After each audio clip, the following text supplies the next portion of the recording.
Nous retrouvons à Bruxelles Pierre Benazet. Bonjour Pierre, comment est-ce que l'Europe se positionne-t-elle sur la question? Eh bien, la Commission européenne est évidemment au centre du dossier puisque, en réalité, tout transite par elle. Selon les termes de l'accord de Brexit, les Britanniques doivent accorder aux navires français, en l'occurrence, mais aussi des autres pays riverains de la mer du Nord, par exemple, des licences de pêche correspondant au droit historique, c'est-à-dire à une fréquentation prouvée des eaux britanniques avant le Brexit. Le problème est évidemment ici, dans ce dossier, la petite taille des navires concernés pour les eaux anglo-normandes qui font qu'ils n'ont pas forcément de trackers, de positionneurs de GPS.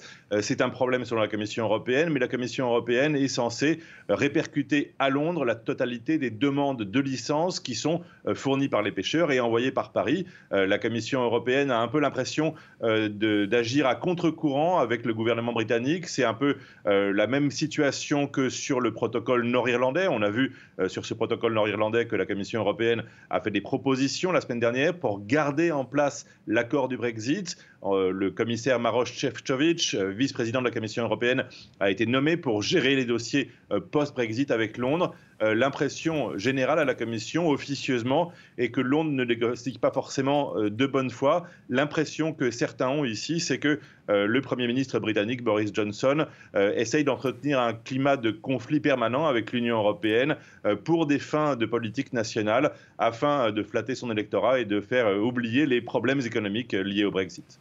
Et justement, nous serons à Londres à 14h30. Merci Pierre.